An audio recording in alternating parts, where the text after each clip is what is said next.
Min 3 Kota Banda Aceh. Assalamualaikum warahmatullahi wabarakatuh.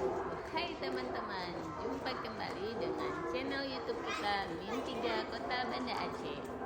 Hari ini kita melaksanakan pembiasaan senam pagi untuk meningkatkan karakter siswa di Min 3 Kota Banda Aceh.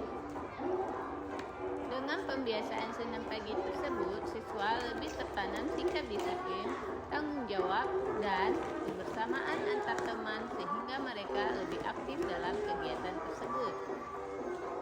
Senam pagi merupakan suatu aktivitas fisik yang sangat perlu diadakan secara rutin untuk menjaga kesegaran jasmani para siswa di madrasah dan membantu pertumbuhan dan perkembangan anak secara umum dan siswa madrasah secara khusus perlu mendapatkan prioritas utama untuk membangun fondasi yang kokoh bagi perkembangan mereka sehingga diharapkan menjadi generasi penerus yang sehat secara fisik dan mental.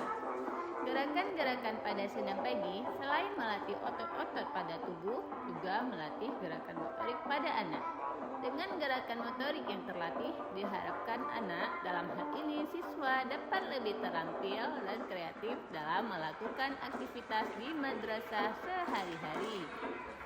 Kegiatan senam pagi juga didampingi guru-guru piket harian yang bertugas mengatur barisan, memberikan arahan persatuan baris berbaris, dan mengawasi jalannya senam pagi agar berjalan lancar. Sekian pembiasaan pagi hari ini. Wassalamualaikum warahmatullahi wabarakatuh.